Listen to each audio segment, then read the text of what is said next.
So నాకిప్పుడు knee pain వచ్చింది లేదా షోల్డర్ పెయిన్ వచ్చింది. సో మనం జస్ట్ గూగుల్ చేసి ఏ అని అడిగితే ఇట్ షోస్ నీ పెయిన్స్ అని మీరే అన్నారు కాబట్టి ఒక ఏజ్ వచ్చిన తర్వాత దాని నుంచి బయటపడాలని చాలా మంది ట్రై చేస్తారు. Surgical or non surgical purely based on అరుగుదల అనేది అందరికి వస్తుంది. లైఫ్ అండ్ డెత్ కేసెస్ ఏమైనా హ్యాండిల్ చేశారా? షోల్డర్ జాయింట్ ఇలాగ అంటే బయటకు వస్తుంది, మళ్ళీ ఇలా అంటే లోపలికి వెళ్ళిపోతుంది అంటారు. నేను వర్క్లో ఎంతసేపు నుంచి ఉంటున్నాను, నేను వర్క్లో అటు ఇటు పరిగెడుతున్నాను, ఇన్ని మెట్లు ఎక్కుతున్నాను. You don't need to explain me. So just like వాళ్ళు టీవీ చూస్తున్నట్టు ఫీల్ అవుతూ ఉంటారు. అండ్ నా పేషెంట్స్ అయితే మధ్యలో డౌట్స్ అడుగుతూ ఉంటారు. అంటే లైక్ ఎలా చేస్తున్నాం ఏంటి. విటమిన్ డి కానీ కాల్షియం కానీ once damage is always damage. అది మళ్ళీ బ్యాక్ అనేది రాదు. ప్లాన్ ఏ అవ్వకపోతే ప్లాన్ బికి వెళ్ళిపోవాలి. మీరు ఏది వాడినా అదైనా వాడండి, అదైనా వాడండి. I'm very happy. మీరు తగ్గితే చాలు నాకు. I take it as my credit.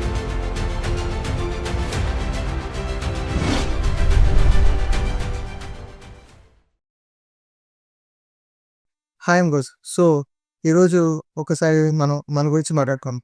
So బేసిక్గా మన ఏజ్ పెరిగే కొద్దీ మనం ఫేస్ చేసే హెల్త్ ఇష్యూస్ కానీ ఇంకా ప్రాబ్లమ్స్ కానీ అలానే పెరుగుతూ ఉంటాయి. నాతో మోస్ట్ ఇంపార్టెంట్ ఆస్పెక్ట్ వచ్చేసి బోన్ హెల్త్. సో ఈ డిజిటల్ ఏజ్లో బ్యాక్ పెయిన్ అని, నీ పెయిన్స్ అని ఒక 10 మందిలో నలుగురు ఈ ప్రాబ్లమ్స్ని ఫేస్ చేస్తున్నారు. సో వాటి సొల్యూషన్స్ ఉన్నాయా? సో అవి మనం ఎలా సాల్వ్ చేసుకోవాలి, వాటిని ఎలా క్యూర్ చేసుకోవాలి, ఇలాగా ఇంకా ఎన్నో విషయాలు ఈరోజు మన గెస్ట్ డాక్టర్ గౌరా హరి అధికారి గారిని అడిగి తెలుసుకుందాం. Welcome back to another episode of the records. ఈ టాక్ షో మీకోసం, నా కోసం, మన కోసం. అండ్ ఈ ఎపిసోడ్ స్టార్ట్ చేసే ముందు మా కంటెంట్ మీకు నచ్చితే అండ్ మా కంటెంట్ ఒక నాలెడ్జ్ పిల్ లాగా మీకు యూజ్ అయింది అనిపిస్తే ఒక లైక్ కొట్టి సబ్స్క్రైబ్ చేసుకోండి. చాలు. Hi sir, good afternoon sir. So welcome to our podcast sir. So first things first, మీ లైఫ్లో మీరు ఒక ఆర్థోపెడిక్ సర్జన్ అవ్వడానికి ఇన్స్పిరేషన్స్ ఏంటి? యాక్చువల్లీ నేను ఫస్ట్ స్కూలింగ్ ఇక్కడ కృష్ణవేణి స్కూల్లో చేశాను. సో మేమందరం కొంచెం బ్యాచ్లో తిరిగే వాళ్ళం అందరూ. సో మా friend father he's a doctor pediatrician. So he's the main inspiration for us. So me and my friend. So అలాగా ఎంబీబీఎస్లో అలా జాయిన్ అయ్యాం. సో అలాగా తర్వాత ఎంబీబీఎస్ అయిపోయిన తర్వాత ఆర్థోపెడిక్స్. సో ఆర్థోపెడిక్స్ ఇంటర్న్షిప్లో పోస్టింగ్స్ చేస్తున్నప్పుడు ఆర్థోపెడిక్స్ ఈజ్ మోస్ట్ లైక్ చాలా యాక్టివ్ మ్యాన్లీ వర్క్ లాగా ఉండేది. సో ట్రాక్షన్స్ ఇవ్వటం కానీ, పిఓపీస్ వేయటం కానీ, సర్జరీస్ చేసి విత్ బ్లడ్ ఉంటుంది. సో అప్పటి నుంచి అలాగా ఆర్థో సర్జన్ అవ్వాలని అనుకున్నాం. దాని తర్వాత ఫైనల్లీ సో పీజీ చేసి అండ్ ఇప్పుడు యాజ్ అన్ ఆర్థోపెడిషన్ విజయవాడ సిటీకి మళ్ళీ వచ్చాను నేను. మీరు ఇప్పుడు దాకా చాలా సర్జరీస్ చేసి ఉంటారు. సో మీ ఓన్గా మీరు ఎప్పుడన్నా సర్జరీ చేసుకున్నారా? Yeah, 6 months back, like last November ఆ టైంలో 2024 November. So I had an gallbladder stones. So gallbladder స్టోన్స్కి నా ఫ్రెండ్ పవన్ అని చెప్పి surgical gastro Pavan, Wise hospital. So తను నాకు సర్జరీ చేశాడు. సో ఇప్పుడు జనరల్గా చూసుకుంటే సార్, ఇప్పుడు మన ఒక హ్యూమన్ మనమైతే మన బాడీలో ఉండే సెన్సర్స్ కానీ, లేదంటే హార్ట్ కానీ, లేదంటే స్కిన్ కానీ చాలా టేక్ కేర్ తీసుకుంటాం. అండ్ బోన్ హెల్త్ వచ్చేసరికి ఒక ఏజ్ వచ్చాక అందరూ నెగ్లెక్ట్ చేస్తారు. అంటే దానికి ఏమైనా రీజన్స్, మెంటల్గా ఏమైనా రీజన్స్ ఉంటాయా? అంటే బోన్ హెల్త్ అంటే it's not an life emergency కాబట్టి మనం వదిలేస్తాం, తర్వాత చూద్దాంలే, ఇంకా పెయిన్ వచ్చినప్పుడు తర్వాత చూద్దాంలే. లేదా హోమ్ రెమెడీస్ ఉంటాయి. ఇప్పుడు చాలా వరకు హోమ్ రెమెడీస్ ఉంటాయి. గబుక్కున ఎప్పుడైనా కాల్ స్లిప్ అయినా, లేక బరువు ఎత్తినప్పుడు బ్యాక్ మజిల్ పట్టేసిన, సో అప్పుడు మనం ఏం చేస్తాం, ఇంట్లో వేడి నీళ్ళు కాపురం ఒకటి పెట్టుకుంటాం, ఆయింట్మెంట్ ఒకటి రాసుకుంటాం. అలా ఈ మధ్య కాలంలో Dolo 650 as most popular drug. అందరు ఇంట్లో, ప్రతి ఒక్కళ్ళ ఇంట్లో ఏది లేకపోయినా సరే డోలో 650 అనే ట్యాబ్లెట్ ఉంటుంది. సో అందరూ ఆ డోలో 650 ట్యాబ్లెట్ వేసుకో, just home remedies. So until unless బాగా సీరియస్ అయితే తప్ప. సో ఇప్పుడు ప్రజెంట్ మీరు వర్క్ చేసే హాస్పిటల్ ఏంటి? అండ్ అక్కడ మీ సపోర్ట్ ఎలా ఉంటుంది? అక్కడ మీ లైఫ్ స్టైల్ ఎలా ఉంది? యా, నేను ఇప్పుడు హెల్ప్ హాస్పిటల్ విజయవాడలో చేస్తున్నానండి. So hospital Wise is very good trauma centre. So hospital is very supportive in every issue. So నేను ఎటువంటి టఫ్ కేస్ చేసినా they give more support to me in like పేషెంట్స్తో మాట్లాడటం కానీ, అండ్ వీ డూ కౌన్సిలింగ్ చేస్తాం కానీ, but any trauma case, any head injury, major head injuries, we have good trauma team setup అంతా ఉంది. సో న్యూరో సర్జన్, నేను surgical gastros అందరూ ఉంటాం. సో ట్రామా సెటప్ ఉంది కాబట్టి any tough case we're able to handle the case. అంటే ప్రతి కేసుని మేము హ్యాండిల్ చేయగలుగుతున్నాం. అండ్ ఫైనాన్షియల్ అంతా మా టీమ్ హాస్పిటల్ టీం అంతా సపోర్ట్ చేస్తారు కాబట్టి సో నాకైతే ఎప్పుడు ఆ తలనొప్పులు ఎప్పుడే ఉండాలా. అండ్ చిన్న ఇష్యూస్ ఉంటాయి లైక్ పేషెంట్ మార్బిడిటీ లైక్ చిన్న ఇబ్బందులు ఉంటాయి, బట్ అవి కూడా దే యూస్ టు హ్యాండిల్. నా వరకు ఇబ్బంది కలగకుండా ఎప్పుడు హ్యాండిల్ చేసుకునేవాళ్ళు. ఓకే. అండ్ టార్గెట్స్ ఉంటాయా సార్? అంటే ప్రతిదానికి టార్గెట్స్ ఇవ్వడం? లేదు, I proudly say that so నేను ఇప్పుడు వర్క్ చేస్తున్న హెల్ప్ హాస్పిటల్ కానీ ఇంతకుముందు చేస్తున్న లిబర్టీ హాస్పిటల్ కానీ ఎవరు నాకు నువ్వు ఇన్ని సర్జరీస్ చేయాలి ఆర్ నువ్వు ఇన్ని బ్లడ్ టెస్టులు చేయాలి ఆర్ ఇన్ని ఎంఆర్ఐ స్కాన్స్ చేయాలి, సో అట్లాంటి టార్గెట్స్ నాకైతే ఎప్పుడు పెట్టలేదు. అండ్ ఐఎమ్ గ్లాడ్ నేను వర్క్ చేసిన 2 హాస్పిటల్స్ ఇప్పుడు నాకు ఎప్పుడు ఆ టార్గెట్స్ పెట్టలే. అది చాలా ఇంపార్టెంట్. టార్గెట్స్ అనేది ఉందనుకోండి, ఈచ్ అండ్ ఎవ్రీ వచ్చి ప్రతి పేషెంట్కి రాసేయాలనుకుంటాం. సో ఈ నేను వర్క్ చేసిన ఈ 2 హాస్పిటల్స్ నాకు ఎప్పుడు ఆ టార్గెట్స్లో నువ్వు ఇంత బిజినెస్ చేయాలి, ఇంత ఇలా చేయాలని ఎప్పుడు నాకు చెప్పలేదు. Both hospitals like help hospital is very help, నాకు ఆ విషయంలో చాలా హెల్ప్ చేస్తుంది. సో ఇప్పుడు బ్లడ్ టెస్ట్ అంటారు కదా సార్, ఇప్పుడు బయట తీసుకుంటాము, కొంత ప్రైవేట్గా కొన్ని రన్ అవుతూ ఉంటాయి. అండ్ కొంతమంది ఏమంటే గవర్నమెంట్ హాస్పిటల్సే ప్రిఫర్ చేస్తారు. మిమ్మల్ని అడిగితే ఏది బెస్ట్ అంటారు? ఇప్పుడు బ్లడ్ టెస్ట్ ఒకటి తీసుకోవాలి అంటే ఇప్పుడు ఈ మధ్యకాలంలో లైక్ బ్లడ్ టెస్ట్ చాలా తక్కువలో చేసేస్తున్నాం అని చెప్పి చాలామంది ఆన్లైన్ యాడ్స్ అని చాలా ఎక్కువ వచ్చేస్తున్నాయి. సో మాకు యాక్చువల్గా మేము ప్రైమ్ డయాగ్నోస్టిక్స్ అని చెప్పి మేము స్టార్ట్ చేసాం. Prime speciality clinics and prime diagnostics start చేసాం. సో డయాగ్నోస్టిక్ సెంటర్ స్టార్ట్ చేసిన తర్వాత నాకు అసలు అందులో నెగిటివ్స్ ఏంటి, ప్రోస్ ఏంటి, కాన్స్ ఏంటి అన్నీ క్లియర్గా ఒక ఐడియా వచ్చింది. So we suggest as a medical field we suggest మనం ఎప్పుడైనా సరే పేషెంట్ సిమ్టమ్స్ బట్టి ఏ టెస్ట్ అవసరమే ఆ టెస్ట్ రాసుకుంటాం. And more over we trust our own labs. బయట టెస్ట్ అనేది ఎలా చేస్తారో ఏం చేస్తారో మాకు తెలియదు. సో నేను నా ట్రీట్మెంట్ ఇవ్వాలంటే అండ్ పేషెంట్ తగ్గాలనుకుంటే సో నేను బయట ఎక్కడి నుంచో చేసిన టెస్ట్ అది నెగిటివ్ అయి ఉండొచ్చు, పాజిటివ్ అయ్యొచ్చు, హై వాల్యూ అయ్యొచ్చు, లో వాల్యూ అవ్వచ్చు. So we can't guarantee for every test. But అదే హాస్పిటల్లో చేసిన టెస్ట్ అనుకోండి, so that depends on hour అది దాని మీద మన పేషెంట్ ఎలా రెస్పాండ్ అవుతున్నారు ఏంటి అని క్లియర్ కట్గా ఒక ప్రోటోకాల్ అంతా ఉంటుంది. అండ్ మనం ఇచ్చే ట్రీట్మెంట్ అంతా ఈ ల్యాబ్ టెస్ట్ మీద ఉండే. కొన్నిసార్లు సీరం యూరిక్ యాసిడ్ తీసుకొని గౌట్ అని అంటాం. యూరిక్ యాసిడ్ లెవెల్స్ కొంతమందిలో లో అని కనిపిస్తుంది, బట్ పేషెంట్ సిమ్టమ్స్ హై అంటే బాగా పెయిన్స్ చెప్తా ఉంటారు. సో బట్ టెస్ట్ బయట నుంచి వచ్చిన టెస్ట్ అది నార్మల్ ఉందని చెప్పి అనుకొని మనం ఏం ట్రీట్మెంట్ ఇవ్వలేం, పెయిన్ తగ్గదు. సో అట్లాంటి కండిషన్స్ మేము మా టెస్ట్లో ఏం చేస్తూ ఉంటాం, అప్పుడు హై వాల్యూస్ వస్తాయి. సో దానికి సంబంధించి అందుకే మేము చేసే ట్రీట్మెంట్ వైజ్ అది మా మీద డిపెండ్ అవుతుంది కాబట్టి we suggest get tested in the hospitals only. ఇప్పుడున్న జనరేషన్ చూసుకుంటే అందరికీ స్క్రీన్ టైం అనేది చాలా ఎక్కువైపోయింది. ఇప్పుడు మా ఏజ్ పర్సన్స్ తీసుకున్నా కానీ అండ్ టెక్నిక్ ఇష్యూ అనేది కూడా చాలా ఫేస్ చేస్తున్నాం. అది బోన్కి ఏమన్నా ఎఫెక్ట్ అవుతుందా? ఎక్కువ స్క్రీన్ టైమ్స్ అండ్ మీరు చైర్స్లో కూర్చొని ఉంటాం. సో చైర్ ఎర్గనామిక్స్ చాలా ఇంపార్టెంట్ అండి. మీరు కూర్చునే చైర్ ఎప్పుడు బ్యాక్ సపోర్ట్ ఎప్పుడు పర్ఫెక్ట్గా ఉండాలి, బ్యాక్ లీన్ అయ్యి కూర్చోవాలి ఒకటి. And the chair should have the arm support. చైర్స్లో ఆర్మ్ సపోర్ట్ లేకుండా ఒట్టి బ్యాక్ సపోర్ట్ ఉన్నా కూడా ఉపయోగం ఉండదు. మీకు మజిల్ వెనకాల ఉన్న మజిల్ అంతా కంప్లీట్ వర్క్ చేస్తూనే ఉంటుంది. So at some point of time అది వదిలేస్తుంది. సో బ్యాక్ సపోర్ట్ ఎంత ఇంపార్టెంటో మనకి చేతుల సపోర్ట్ కూడా అంతే ఇంపార్టెంట్. హ్యాండ్స్ ఉండాలి. అండ్ మీ స్క్రీన్ ఎప్పుడు మీ ఐ కాంటాక్ట్లోనే ఉండాలి. సో స్క్రీన్ ఎప్పుడు మీకు అప్ చూడకూడదు, డౌన్ చూడకూడదు. రెండు ఎలా చూసినా మీకు నెక్ పెయిన్స్ అనేవి స్టార్ట్ అవుతూ ఉంటాయి. సో నా సజెషన్ మీ చైర్ ప్రాపర్గా ఉండాలి and me desk and me table me screen కరెక్ట్గా మీ ఐ కాంటాక్ట్లో ఉండాలి. యా. సో మీరు మెడికల్ స్కూల్లో మీ కోర్స్ చేసేటప్పుడు ఆర్థోపెడిక్సే మీ ఫస్ట్ చాయిసా, లేదంటే ఇంతకుముందు ఏమన్నా తీసుకొని మళ్ళీ దీంతో వచ్చినారా? నేను ఎంబీబీఎస్ చేసినప్పుడు so my main speciality is neuro surgery. నేను స్పెషలైజేషన్ చేస్తున్నప్పుడు బికాజ్ ఆ టైంలో ఇంటర్న్షిప్ చేస్తున్నప్పుడు న్యూరో సర్జన్ దగ్గరికి వెళ్ళి మేము రౌండ్స్కి వెళ్ళేవాళ్ళం అండ్ సర్జరీస్కి అటెండ్ అయ్యేవాళ్ళం. బర్హోర్ వేసేవాళ్ళు వాళ్ళు సార్. సో అప్పుడు అది ఫ్యాసినేటింగ్. దాని తర్వాత when we came to orthopedics అది కూడా రెండు. సో ఈ రెండు ఆప్షన్స్లో నాకు ఆర్థోపెడిక్స్ ఈజ్ బెస్ట్ నాకు అనిపించింది. సో నేను ఆర్థో ఫీల్డ్కి వచ్చాను. సో ఇప్పుడు ఈ ఆర్థోపెడిక్స్లో మీ ఎక్స్పీరియన్స్లో టైం మీరు చేసిన సర్జరీ గుర్తుందా? ఆ ఎక్స్‌పీరియన్స్ ఏంటి? అండ్ ఈ క్వశ్చన్కి I should thank my patient. Like ఆ టైంలో నా ఫస్ట్ సర్జరీ అయినా but they trusted in me. నన్ను ట్రస్ట్ చేసి నాకు okay you can proceed, you can carry on అని చెప్పి నాకు ప్రొసీడ్ అవ్వడానికి హెల్ప్ చేసిన I should really thank my patient. But success surgery అయితే అంత బాగానే జరిగింది. సో, ఒక సర్జరీ చేసే ముందు మెంటల్‌గా మిమ్మల్ని మీరు ఎలా ప్రిపేర్ చేసుకుంటారు? అంటే ఇది ఎలా చేయాలి? ఆ ప్రీ ప్లానింగ్ అనేది ఎలా ఉంటది? ఇదంతా మా కాలేజ్ డేస్ పీజీ డేస్లో మా బాస్ నేర్పించిన ట్రైనింగ్ అండి ఇదంతా.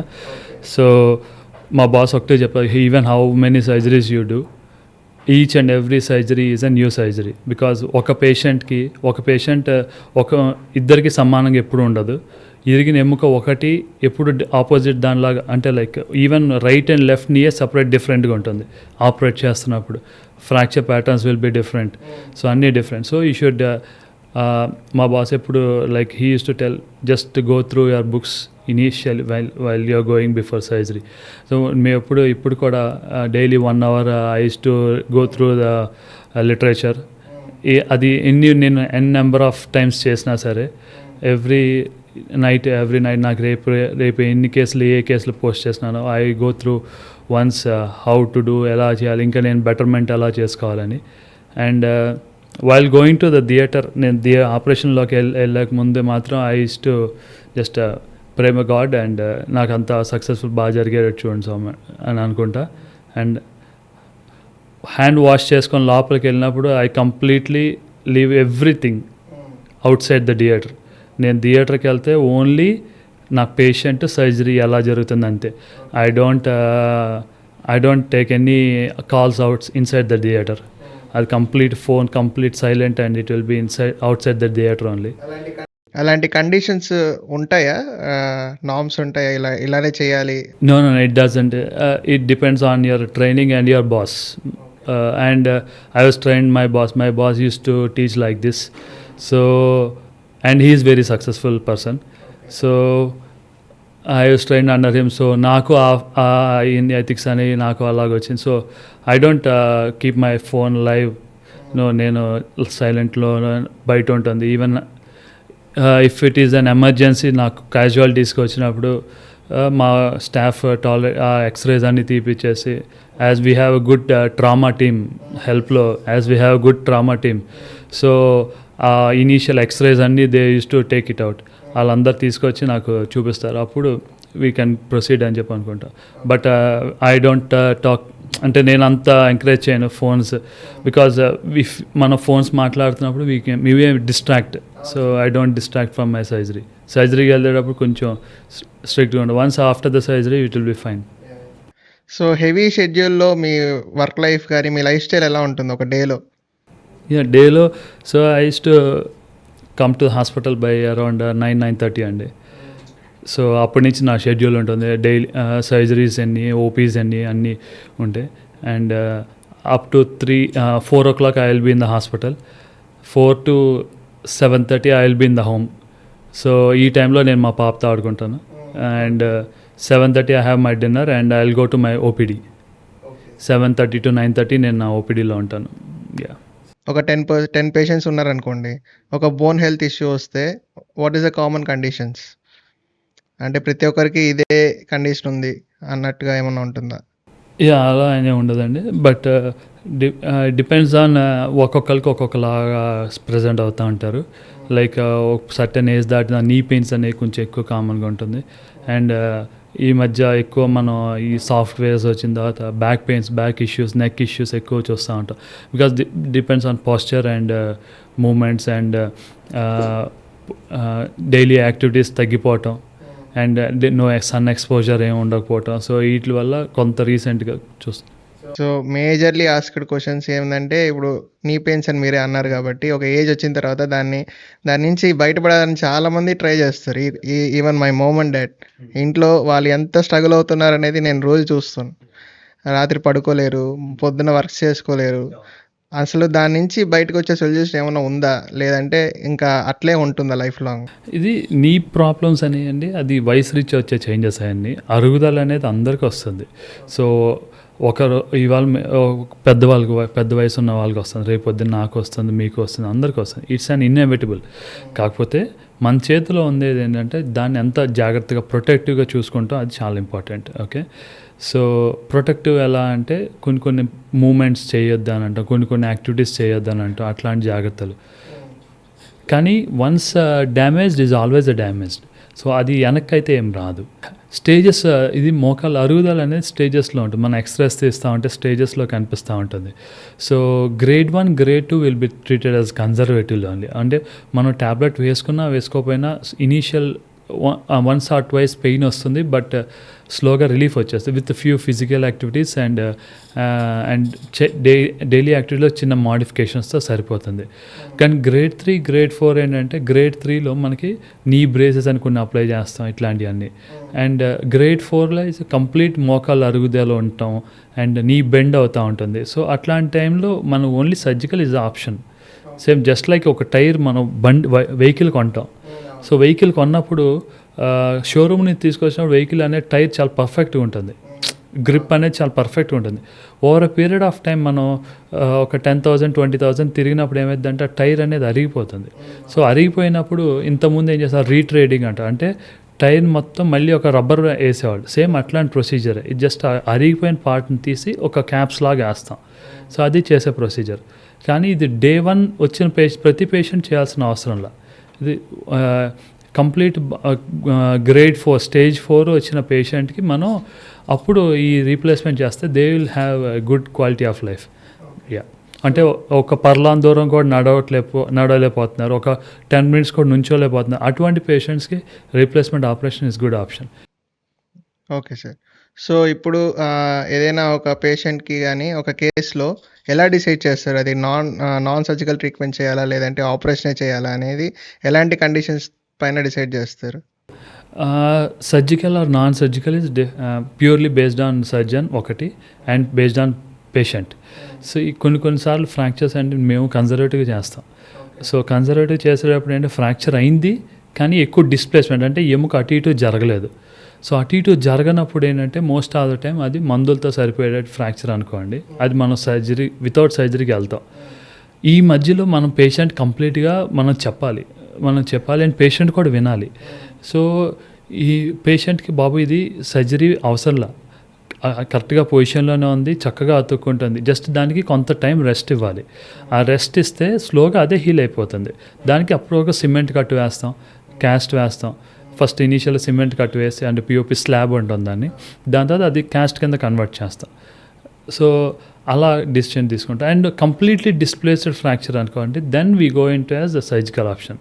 కొన్ని ఫ్రాక్చర్స్ ఉంటాయి అది డే 1 సర్జరీ అని చెప్తాం. బికాజ్ దానికి ఉన్న లెగమెంట్స్ డిఫరెంట్ పక్కకు జరిపేస్తూ ఉంటాయి, అబ్నార్మల్ అంటే ఆపోజిట్ ఫోర్సెస్ యాక్ట్ చేస్తున్నాయి అనుకోండి ఆ ఏరియా ఫ్రాక్చర్స్లో.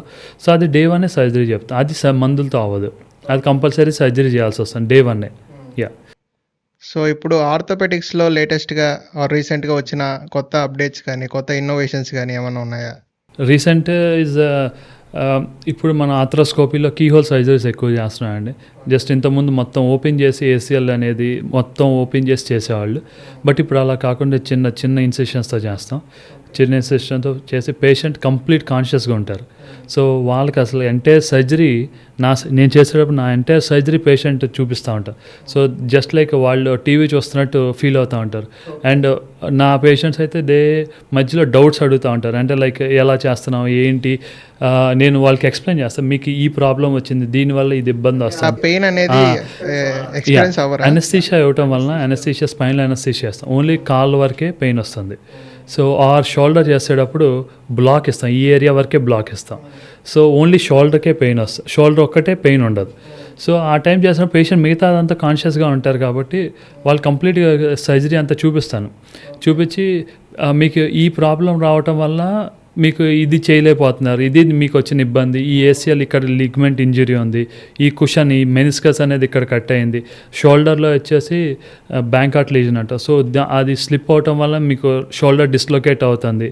సో ఇవన్నీ కన్సర్న్ మేము మా పేషెంట్ చూపిస్తాం. సో వాళ్ళు కూడా అండ్ ఆ హోల్స్ మనం డ్రిల్ చేయటం కానీ, ఆ వైర్స్ వేయటం కానీ అన్నీ క్లియర్గా చూడటం వల్ల post op protocol is very easy for us.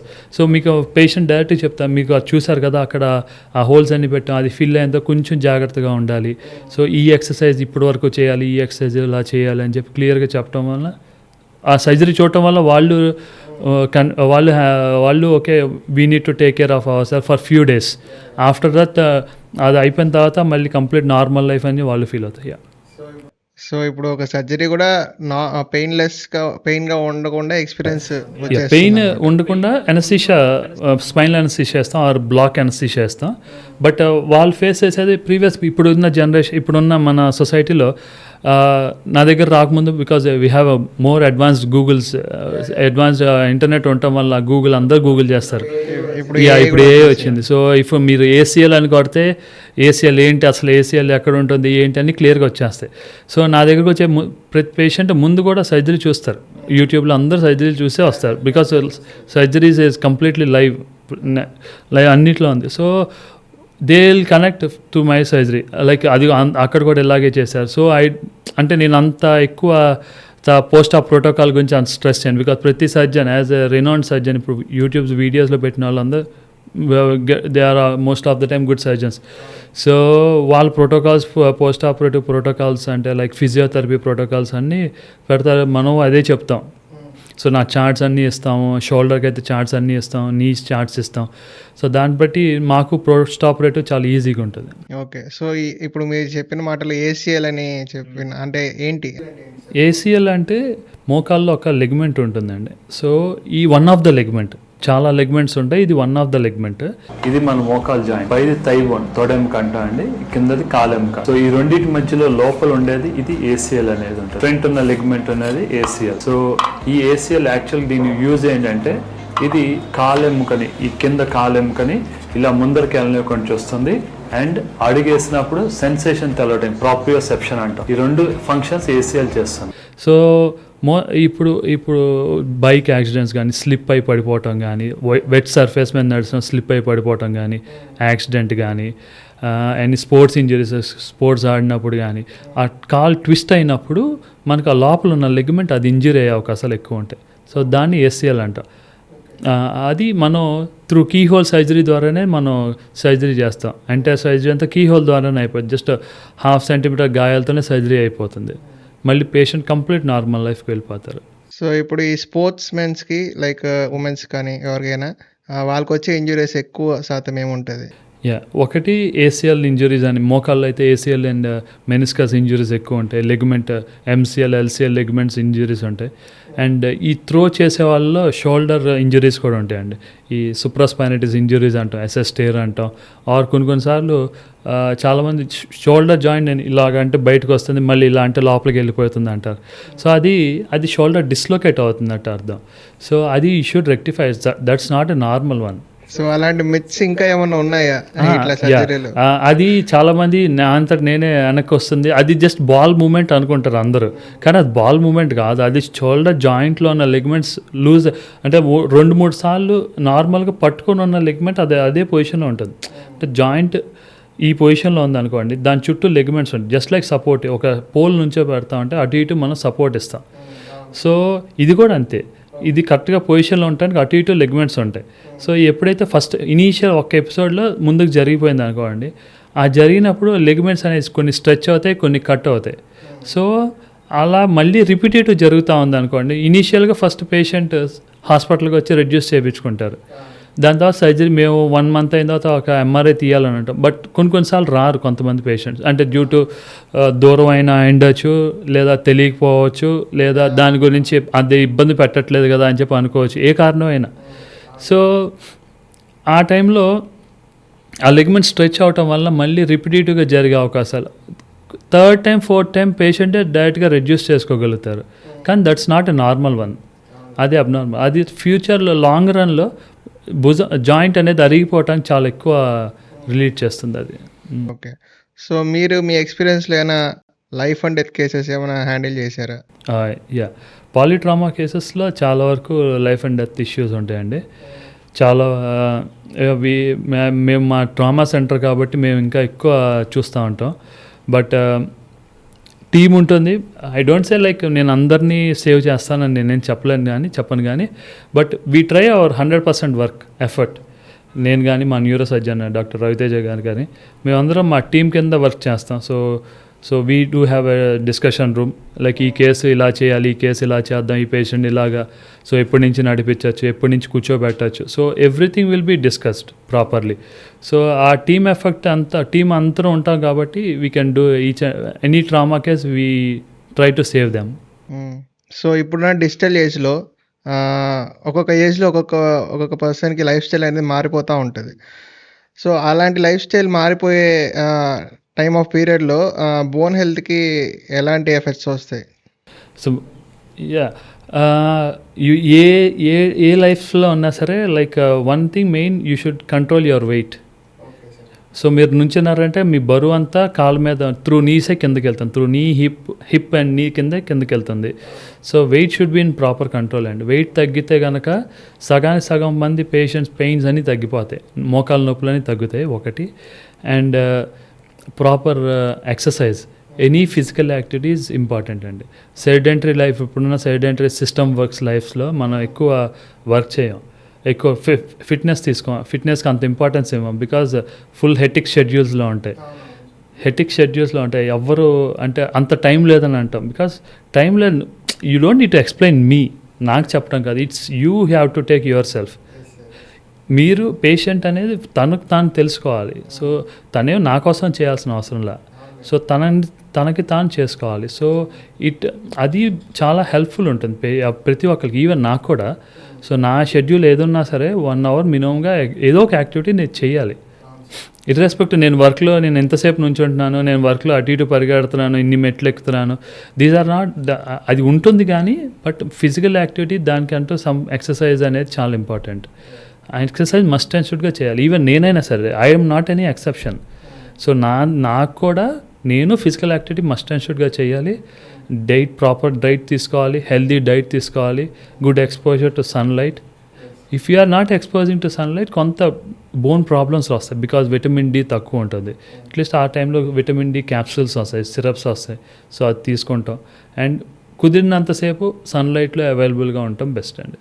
So, ఇప్పుడు మీరు చెప్పినట్టు విటమిన్ డి కానీ, కాల్షియం కానీ ఇలాంటివి ఓన్లీ తీసుకోండి అని చాలా ప్రోడక్ట్స్, డిఫరెంట్ ప్రోడక్ట్స్ వస్తున్నాయి ఇప్పుడు సోషల్ మీడియాలో కానీ, యూట్యూబ్లో కానీ చూస్తూ ఉంటాం కదా. అది అన్ని ఏజ్ గ్రూప్ వాళ్ళకి సెట్ అవుతుందా, లేదంటే ఓన్లీ ప్రాబ్లమ్స్ ఫేస్ చేసే వాళ్ళే తీసుకోవాలా? లేదు. అంటే ఇప్పుడు ఒక పర్సన్ ఫర్ ఎగ్జాంపుల్ నేనే అనుకోండి. నేను మార్నింగ్ అరౌండ్ 9-9:30కి వస్తాను. అంటే ముందు so I don't see sun. ఇంట్లో కార్ ఎక్కుతాను, హాస్పిటల్లో దిగుతాను, అండ్ ఈవినింగ్ 4 ఆ టైంలో వెళ్ళిపోతా, కార్ ఎక్కేసి ఇంటికి వెళ్ళిపోతా. అండ్ ఇంట్లో ఉంటా పాపతో, మా ఇంట్లో ఉంటా, వర్క్ చేసుకుంటా. అండ్ మళ్ళీ నైట్ మళ్ళీ క్లినిక్కి వెళ్తా. సో నేను సన్కి ఎక్స్పోజ్ అవును. నాకు కుదిరిన టైం మాత్రం Sundays or any week days ఎప్పుడైనా బయటికి వెళ్ళినప్పుడు I use to go out side, బయటే ఉంటాను ట్రై చేస్తాం. ఇదే ఐఎమ్ ఇన్నోవేటబుల్. సో అటువంటి టైంలో డైలీ అంటే నేనైతే వారానికి 8 weeks వారానికి ఒకటి చెప్పిన ఒక విటమిన్ డి షాట్ ఒకటి తీసుకోమని చెప్తా. సో దట్ హెల్ప్స్ ఇన్ చాలా వరకు అబ్జార్ప్షన్, కాల్షియం అబ్జార్ప్షన్లో విటమిన్ డి అని చాలా ఇంపార్టెంట్.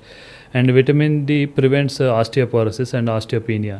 సో ఇవన్నీ ప్రివెంట్ చేస్తుంది. It helps in absorption of calcium. Vitamin D లేకపోయినా లేదనుకోండి బాడీలో, కాల్షియం అబ్జార్ప్షన్ అనేది అవ్వదు. సో విటమిన్ డి ఉండాలి.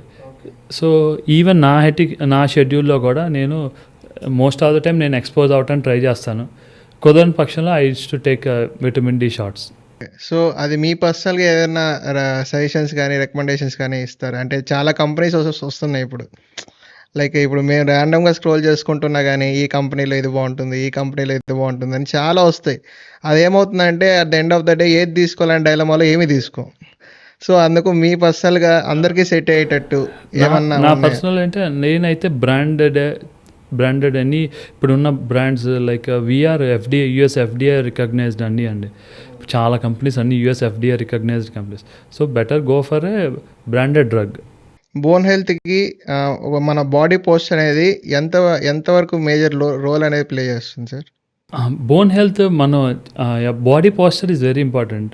సో ఇందాక మీకు చెప్పినట్టు మనం చైర్లో కూర్చున్నప్పుడు మన చైర్ ఎప్పుడు వెనకాల సపోర్ట్ ఉండాలి అండ్ హ్యాండ్స్ ఉండాలి. సో సగం మజిల్ స్పైన్ మజిల్ అంతా కూడా రిలాక్స్ అవుతుంది ఈ పొజిషన్లో ఉన్నప్పుడు. లేదనుకోండి కంప్లీట్గా మజిల్ అనేది స్టిఫ్గా ఉండటం వలన బ్యాక్ పెయిన్ వస్తుంది. సో చాలామంది బ్యాక్ పెయిన్స్ చెప్తా ఉంటారు. ఇప్పుడు క్రానిక్ జాయింట్ పెయిన్ అని కూడా చాలా వింటున్నాం కదా, అది తగ్గించుకోవడానికి లేదంటే దాని నుంచి బయటపడడానికి జాయింట్ పెయిన్స్ వస్తున్నాయి అనుకో, ఇంట్లో రెమెడీస్ ఒకవేళ ఇంకా తగ్గకపోతే you better need to consult orthopaedician అండి. సో ఆర్థోపెడిషన్ కన్సల్ట్ అయితే అసలు ఏ టైప్ ఆఫ్ పెయిన్స్ అవన్నీ చూస్తాం అండ్ దానికి సంబంధించి ట్రీట్మెంట్ ఏంటి తీసుకోవాల్సి వస్తుంది. సో అది క్యూరబుల్ అయితే కనుక మనం దానికి సంబంధించి ట్రీట్మెంట్ అండ్ కొన్ని ఫిజికల్ యాక్టివిటీస్ ఏమేమి ఇంక్రీజ్ చేసుకోవాలి ఏంటి అని క్లియర్గా మనం చెప్పొచ్చు. ఇప్పుడు బోన్ హెల్త్ కానీ మన జెనెటిక్స్ కూడా ఏమైనా లింక్ ఉంటుందా దాని? ఫర్ ట్యూమర్స్ అయితే ఉంటుందండి, ట్యూమర్స్ అయితే ఉంటుంది. బట్ అరుగుదలకి దానికి డిఫరెన్స్ ఏమి ఉండదండి, లింక్ ఏ ఉండదు, అది అందరికి వస్తుంది. ఆస్టోపోరోసిస్ అని చెప్పారు కదా, ఆస్టోపోరోసిస్ అని చెప్పారు కదా, సో అది ఎలాంటి ఏజ్ గ్రూప్ వాళ్ళకి ఎక్కువ శాతం వస్తుంది సార్? అది మోస్ట్ ఆఫ్ ద టైం ఇంత ముందున్న టైంలో అది ఓల్డ్ ఏజ్ పీపుల్లో ఎక్కువ చూసేవాళ్ళం. బట్ నౌడేస్ ఏంటంటే ఎక్కువ మంది సెడెంటరీ లైఫ్కి అలవాటు పడిపోయారు. సెడెంటరీ లైఫ్ అంటే కూర్చొని చోట అక్కడే ఉండిపోవటం, అటు ఇటు వాకింగ్ చేయరు, జస్ట్ ఫ్యాట్ ఒబేస్ డైట్స్ ఎక్కువ తీసుకుంటున్నాం అండ్ ఫుల్ ఫ్యాటీ డైట్స్ తీసుకుంటున్నాం, fatty contents and alcohol smoking and tobacco consumption ఎక్కువ ఉంది. సో ఇట్లాంటి టైంలో ఒబేసిటీ ఎక్కువ ఉన్నప్పుడు కూడా మనకి ఆస్టియోపోరోసిస్ అనేది వస్తుంది. Osteoporosis is like weakening of a bone, అది ఆస్టియోపోరోసిస్. సో అది వస్తుంది ఎందుకంటే ఇవన్నీ కారణాల వల్ల అది వస్తుంది. సో ఇవన్నీ తగ్గించుకుంటే ఆటోమేటిక్గా our body has a good healing system. మీరు దాని ప్రాపర్ డైట్ న్యూట్రిషన్ మనం వచ్చి అండ్ నార్మల్ ఫిజికల్ యాక్టివిటీ చేసుకుంటే మనం ఏ ట్యాబ్లెట్ మీద డిపెండ్ అవ్వాల్సిన అవసరం ఏం లేదు. Proper diet is important and ఈ అన్హెల్దీ ఫుడ్స్ అండ్ అన్హెల్దీ అలవాట్లు ఇవన్నీ అవాయిడ్ చేస్తే most of the time will be in a good proper shape and proper condition. ఇప్పుడు ఉమెన్స్కి వాళ్ళ ప్రెగ్నెన్సీ టైంలో వాళ్ళు ఫేస్ చేసే బోన్ హెల్త్ ఇష్యూస్ ఏమైనా ఉన్నాయా? ప్రెగ్నెన్సీ అయిపోయిన తర్వాత చాలామంది మనకి బ్యాక్ పెయిన్ వస్తుందని వస్తూ ఉంటారు కంప్లైంట్స్ అయ్యి. మీరు చాలామంది చూసుంటే అందరికి చాలామంది పోస్ట్ ప్రెగ్నెన్సీ నాకు ఇంజెక్షన్ ఇవ్వటం వలన బాగా పెయిన్ వస్తుంది, దానివల్ల వస్తుందని అనుకుంటారు. బట్ అది కాదు ప్రాబ్లం. బికాజ్ బేబీని అకామిడేట్ చేసుకున్న ఉమెన్ పెల్విస్ ఇలా ఉంటుంది. సో బేబీని అకామిడేట్ చేసుకున్నప్పుడు ఆ ఉమెన్ పెల్విస్ అనేది కొంచెం ఎలాబరేట్ ఎక్స్పాండ్ అవుతుంది. ఎక్స్పాండ్ అయినప్పుడు మన ప్రతి జాయింట్ రెండు ఎముకలు అటాచ్ అయ్యేది ఒక లెగ్మెంట్స్ ద్వారా అటాచ్ అవుతుంది. సో ప్రతి లెగ్మెంట్ స్ట్రెచ్ అవుతుంది. సో ఈ స్ట్రెచ్ అయిన లెగ్మెంట్స్ మళ్ళీ నార్మల్ షేప్ రావడానికి కొన్నిసార్లు పెయిన్స్ అనేవి గ్యారంటీ కనిపిస్తూ ఉంటాయి. ఆ పోస్ట్ పార్టమ్ స్టేజ్లో ఫిజియో యాక్టివిటీస్, ఎక్సర్సైజెస్ ఈ ప్రాక్టీస్ చేస్తే మోస్ట్ ఆఫ్ టైం రికవర్ అయిపోతారు. కానీ మనకేంటంటే చాలామంది అనుకుంటా బ్యాక్ పెయిన్ ప్రెగ్నెన్సీ టైం నుంచి బ్యాక్ పెయిన్ వస్తుందని అనుకుంటారు, కానీ అది కరెక్ట్ కాదు. ఈ లెగ్మెంట్ స్ట్రెచ్ అవ్వటం వలన మనకు ఆ పెయిన్ అనేది కనిపిస్తూ ఉంటుంది. సో పోస్ట్ పార్టమ్ అంటే ప్రెగ్నెన్సీ అయిపోయిన తర్వాత ఆ ఫిజికల్ యాక్టివిటీస్ ఇంక్రీజ్ చేసుకొని కొంచెం హిప్ ఎక్సర్సైజ్, పెల్విక్ ఎక్సర్సైజ్ అన్నీ నేర్చుకుంటే అవి చేస్తే మళ్ళీ లెగ్మెంట్ అనేది కంప్లీట్ నార్మల్ షేప్కి వచ్చేస్తుంది, మళ్ళీ నార్మల్ లైఫ్కి వచ్చేస్తాం. సో వాళ్ళకి మెనోపాజ్ అనే టైం పీరియడ్లో బోన్స్ కూడా వీక్ అవుతాయని వింటూ ఉంటాం కదా, దానికి రీజన్స్ ఏంటి? మెనోపాజ్ అనేది యూట్రస్ ఈ సైకిల్ అయిపోవటం వల్ల ఈస్ట్రోజన్ ప్రొడక్షన్ అనేది తగ్గిపోతుంది. సో తగ్గిపోయినప్పుడు కాల్షియం అబ్జార్ప్షన్స్ అన్నీ తగ్గుతూ ఉంటాయి. సో అప్పుడు చాలామంది వీక్ అవుతూ ఉంటారు. బ్యాక్ పెయిన్స్ ఎక్కువ కనిపిస్తూ ఉంటాయి, జాయింట్ పెయిన్స్, బోన్ పెయిన్స్ ఎక్కువ కనిపిస్తాయి. సో అప్పుడు they need some supplementation, vitamin D supplementation ఒకటి and calcium supplementation and mostly diet proper diet తీసుకొని ఎనీ ఫిజికల్ యాక్టివిటీ చేస్తే మళ్ళీ నార్మల్గా వస్తుంది. సో మీ ఎక్స్పీరియన్స్లో మీరు ఫేస్ చేసిన డిఫికల్ట్ సర్జరీస్ ఉన్నాయా? అంటే అలా డిఫికల్ట్ సర్జరీ అని కాదు, but I treat every surgery as a difficult only.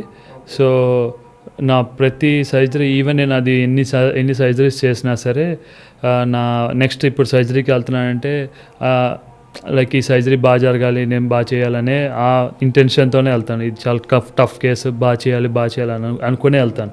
ఆ మైండ్ సెట్తోనే వెళ్తాను. సో యా అలా కేసెస్ అన్నీ ఇప్పుడు ఓకే సక్సెస్ఫుల్గానే చేశాను. ఇప్పుడు మిడ్ సర్జరీస్లో ఒక రిస్కీ డెసిషన్స్ ఏమైనా తీసుకోవాలంటే ఎలాంటి కండిషన్స్లో తీసుకుంటారు? ఇప్పుడు ఒక సర్జరీ జరుగుతూ ఉంది, లైక్ మిడ్ సర్జరీస్లో ఇంకా ఏదైనా రిస్క్ తీసుకోవాలి అంటే ఎలాంటి కండిషన్స్లో తీసుకుంటారు? సర్జరీస్లో లైక్ ఇప్పుడు ఒక కేసుకి వెళ్తున్నాం అనుకోండి. So we don't go as a plan A, ఒక ప్లాన్తోనే వెళ్ళనండి ఇప్పుడు. So I have a plan B and plan C. So 3 plans పెట్టుకొని వెళ్తాం ఏ సర్జరీ అయినా సరే. సో ప్రతి surgery I go as a 3 plan surgery. So 3 plans పెట్టుకుంటాం. సో నేను ముందే నా పేషెంట్ అటెండర్స్ అందరికీ క్లియర్గా ఎక్స్ప్లెయిన్ చేస్తాం. So most of the time ఈ ఫ్రాక్చర్కి ఈ సర్జరీ చేస్తాను. ఆర్ ఒకవేళ అది డిఫికల్ట్గా అవుతుంది, అది ఏమైనా ఇబ్బంది అవుతుంది అని అనుకోండి, సో ప్లాన్ బికి వెళ్తాం. సో అది క్లియర్గా ఎక్స్ప్లెయిన్ చేస్తాం. సో ఆ ఎక్స్ప్లెనేషన్ చేయటం వలన సో నాకు ఇంటర్ ఆపరేటివ్ డెసిషన్స్ చాలా ఈజీగానే ఉంటుంది. సో నేను ముందే పేషెంట్ అందరికి చెప్తాను. అంటే కొన్ని ఓపెన్ ఇంజురీస్తో వస్తాం. నాది ట్రామా సెంటర్ కాబట్టి మాకు ఎక్కువ ఓపెన్ ఇంజురీస్తో వస్తూ ఉంటారు. సో ఓపెన్ ఇంజరీస్తో వచ్చినప్పుడు ప్రాబ్లం ఏమిటంటే లోపల ప్లేట్ కానీ ఒక రాడ్ కానీ ఏమైనా వేస్తే అది ఇన్ఫెక్షన్ వచ్చే అవకాశాలు ఎక్కువ ఉంటాయి. సో ఇప్పుడు నేను ఒక పేషెంట్కి డైరెక్ట్గా ప్లేట్ వేసేస్తానని చెప్తే కొన్నిసార్లు ఆ లోపల వూండ్ అంత బాగాలేదనుకోండి, అంటే లైక్ మనం ఎన్ని డ్రెస్సింగ్స్ చేసినా అదంతా ఓపెన్ చేసి డిబ్రైడ్ చేసినప్పుడు వూండ్ అంత బాగాలేదనుకోండి, ప్లేట్ వేస్తే ఇబ్బంది పడతాం. So patient once bone infection ఎలా ఉంటుందంటే ఒక్కసారి ఇన్ఫెక్షన్ వచ్చిందంటే అంత ఈజీగా మానదు. ఆ పేషెంట్ నా చుట్టూ తిరుగుతూనే ఉంటారు. సో నేను ముందే పేషెంట్ నాకు ఒకవేళ ఇది అంత నార్మలైజ్గా ఉంటే ఈ ప్లాన్ చేస్తాను. ఒకవేళ నేను డిఫికల్ట్ అవుతుంది, ఇబ్బంది బాగాలేదు వూండ్ అనుకుంటే నేను ఈ సర్జరీకి వెళ్తాను, ప్లాన్ బి. సో అలాగా 2-3 ముందే చెప్తాను. So they get convinced. So ఆ టైంలో నాకు అండ్ ఐ గెట్ మా ఇన్స్ట్రుమెంటేషన్ కూడా నాకు అన్నీ ప్రాపర్ రెడీగా ఉంటుంది. సో ఇమీడియట్ ఆ 2 పెట్టుకొని వెళ్తాం కాబట్టి సో నేను నా పేషెంట్ని చెప్తాను అండ్ నేను ఇది చేస్తున్నాను కాబట్టి ప్లాన్ ఏ అవ్వకపోతే ప్లాన్ బికి వెళ్ళిపోతాను. సో ఆ డెసిషన్ వర్క్ బేసికల్ ముందే తీసుకుంటా, పేషెంట్ అటెండర్స్ అందరికీ క్లియర్గా ఎక్స్ప్లెయిన్ చేయటం. సో అలా చెప్పకపోతే మళ్ళీ లోపల వేరే చేసాం అనుకోండి, అది మళ్ళీ కంగారు పడతారు. ఇదేం డాక్టర్ గారు ఇలా చేశారని. సో బట్ మనం ముందే ఎక్స్ప్లెయిన్ చేయటం వలన దే గెట్ ఓకే ఫైన్, ఇది అవ్వకపోతే ఇది టఫ్గా ఉంది, లేదా ఇక్కడ అంత వూండ్ బాగాలేదు కాబట్టి డాక్టర్ గారు ఇది చేశారని చెప్పి అది సింపుల్ అవుతుంది. సో ఇప్పుడు క్రాకింగ్ ఆఫ్ నకిల్స్ అనేది మన జాయింట్స్కి గుడ్ అంటారా, బ్యాడ్ అంటారా? సో అది జస్ట్ మిత్ అండి. నీ జాయింట్ మోకాల్ని బెండ్ చేసి ముందుకు జాపుతున్నప్పుడు టక్ అని సౌండ్ వస్తుంది డాక్టర్ గారు అని అంటారు. సో అది జస్ట్ మనం ఇలాగ అనుకుంటున్నప్పుడు మనకి ఎలా అయితే పెయిన్ సౌండ్స్ వస్తాయో అది కూడా జస్ట్ మోకాల్లో కూడా అంతేనండి. నీ రీప్లేస్మెంట్స్ అనేది మాట్లాడుకున్నాం కాబట్టి అది చాలా వరకు ఓల్డ్ ఏజ్ పీపుల్ ఇలాంటి వాళ్ళకి ఎఫెక్ట్ అవుతుంది. అండ్ దానిపైన పిఆర్పి రోల్ అనేది కూడా ఎంతవరకు ఉంటుందా? యాజ్ యూ సెడ్ ఇందాక మనం మాట్లాడుకున్నట్టు మోకాల అరుగుదల అనేది 4 స్టేజెస్లో కేటగరైజ్ చేస్తాం. గ్రేడ్ 1 అండ్ గ్రేడ్ 2 మనం ట్రీట్మెంట్ ఇచ్చినా ఇవ్వకపోయినా నార్మలైజ్ అయిపోతారు with few physical activities and life style modifications and weight reduction. ఈ 3 వల్ల అండ్ డైట్, ఈ 4 వల్ల వాళ్ళు మళ్ళీ నార్మలైజ్ అయిపోతారు. గ్రేడ్ 3లో మనకి డిఫరెన్స్ కనిపిస్తుంది. గ్రేడ్ 3లో మనం కొన్నిసార్లు పిఆర్పి ఇస్తే కొంతవరకు ప్యాలియేటివ్ పిఆర్పి ఇవ్వచ్చు, స్టెరాయిడ్ ఇంజెక్షన్ ఇవ్వచ్చు, ఆర్ హైలోరినిక్ యాసిడ్ ఇంజెక్షన్. ఈ 3 ఏది ఇచ్చినా సరే కొంతవరకు ప్యాలియేటివ్ ట్రీట్మెంట్, అంటే ఇది జస్ట్ టెంపరీ రిలీఫ్ అంతే. ఒక 6 months 7 months 1 year అంతవరకే రిలీఫ్ ఉంటుంది. కానీ గ్రేడ్ 4లో ఏది ఇచ్చినా సరే అంత ఈజీగా అంతేం పెయిన్ ఏమి ఉండదు. మ్యాక్సిమం ఉంటే 1 month 15 days to 1 month వరకు పెయిన్ తగ్గిద్ది, కానీ అంత కంప్లీట్ నార్మలైజ్ అవడం అనేది అవ్వదు. ఎందుకంటే వన్స్ అరుగుదల అనేది once damaged is always damaged, అది మళ్ళీ బ్యాక్ అనేది రాదు. ఒక ఇంజురీ ఎప్పుడన్నా సడన్గా ఏమైనా ఇంజురీ జరిగినప్పుడు ఆన్ ద స్పాట్ అది నార్మల్ సోర్నెస్సా, లేదంటే దీనికి ఫస్ట్ ఎయిడ్ సరిపోద్దా, లేదంటే ఇది యాక్చువల్ ఆర్థోపెడిక్ ఇష్యూనా అనేది ఎలా ఒక కామన్ పర్సన్ ఎలా ఐడెంటిఫై చేస్తారు? ఇప్పుడు ఇంట్లో మనం వెట్ సర్ఫేస్ మీద కాలు స్లిప్ అయి పడిపోతారండి చాలామంది. సో పడిపోయినప్పుడు ఇనీషియల్గా ఏంటంటే కాలు స్వెల్లింగ్ వస్తుంది. సో కాలు ఒక ఎత్తులో పెట్టుకొని జస్ట్ కొన్ని ఐస్ ప్యాక్ కానీ ఐస్ ప్యాక్ అవుట్ పెట్టమంటాం. ఐస్ ప్యాక్ అవుట్ పెడితే కొంతవరకు పెయిన్ రిలీఫ్ వస్తుంది. ఇంట్లో డోలో 650 ఇప్పుడు అందరి దగ్గర ఉంటుంది. సో జస్ట్ ఒక పెయిన్ కిల్లర్ వేసుకుంటే most of the time relief వస్తుంది. అప్పటికి మనకు పెయిన్ ఇంకా తగ్గట్లేదు, ఇంకా స్వెల్లింగ్ ఉంటుంది అని అంటే సో అప్పుడు ఇమీడియట్గా హాస్పిటల్ రావడం చాలా ఇంపార్టెంట్ అండి. దేర్ కుడ్ బి కొన్నిసార్లు ఫ్రాక్చర్ అయ్యే అవకాశాలు ఎక్కువ ఉంటాయి. ఒకవేళ పెయిన్ సబ్సైడ్ అవుతుంది అనుకోండి, home treatment will be fine. అంటే పడిన ప్రతిసారి ఫ్రాక్చర్ అవుతుంది నేను చెప్పను. So most of the time around 70 to 80% with home care treatment సరిపోతుంది. ఐస్ ప్యాక్ పెట్టుకుంటే సరిపోతుంది. ఆ 10-20% బాగా పెయిన్ ఎక్కువ రావటం, అసలు కాలు తీసి అడుగేస్తున్నప్పుడు కరకరని శబ్దం రావటం, బాగా పెయిన్ వస్తూ ఉంటాయి. సో ఈ ఏమైనా ఉంటే కనుక అప్పుడు హాస్పిటల్కి వస్తే ఒక చిన్న ఎక్స్రేతో రూల్ అవుట్ చేసేసుకోవచ్చు ఫ్రాక్చర్ ఉందా లేదా అనేది. ఇప్పుడు ఇన్‌స్టాగ్రామ్ చూసి చాలామంది ఇన్‌ఫ్లుయెన్స్ అయిపోతారు.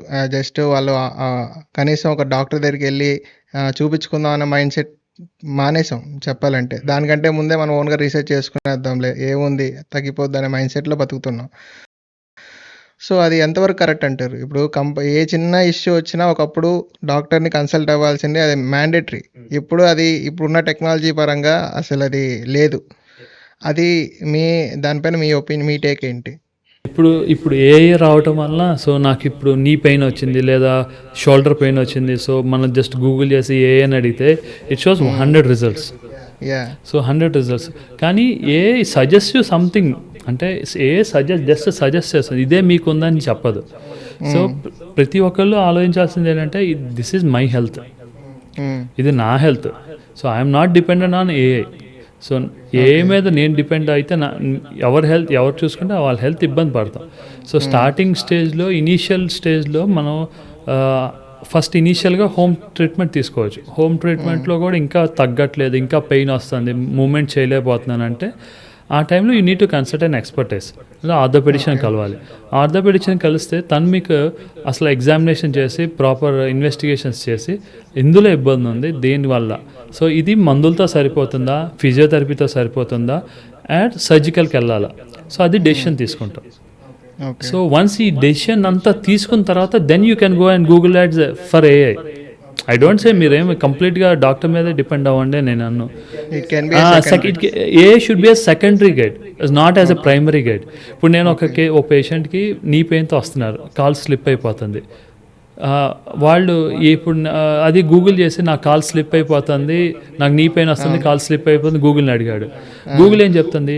It can B due to MCL tear, it can B due to ACL tear, it can B due to PCL tear, it can B to LCL tear, so meniscus tear, ఇలా ఒక 5-6 options ఇస్తుంది. So you need to choose in నువ్వు ఏ ఆప్షన్లో fit అయ్యావో నీకు తెలవాలి అది. So but అది నువ్వు ఎక్స్పర్టైజ్ దగ్గరికి వెళ్ళావు అనుకో, మేము ప్రాపర్గా ఎగ్జామిన్ చేసి పేషెంట్కి అండ్ కొన్ని ఇన్వెస్టిగేషన్స్, కొన్ని టెస్ట్ రన్ చేసి అండ్ కొన్ని స్కాన్స్ రన్ చేసి, సో ఈ పేషెంట్కి ఇది ముందు ఇబ్బంది, సో ACL ఇబ్బంది ఉంది, ACLలో టేర్ ఉంది, MCL is normal, LCL is normal, or MCL is tear, or PCL is tear, or meniscus is tear. So ఈ ప్రాపర్ డయాగ్నోసిస్ చేసుకొని అప్పుడు సో బ్రదర్ మీకు ఈ ప్రాబ్లం ఉంది, సో ఇది ఇబ్బంది ఉంది, ఆర్ కొన్నిసార్లు most of the time 70 to 80% నార్మల్గానే ఉండొచ్చు.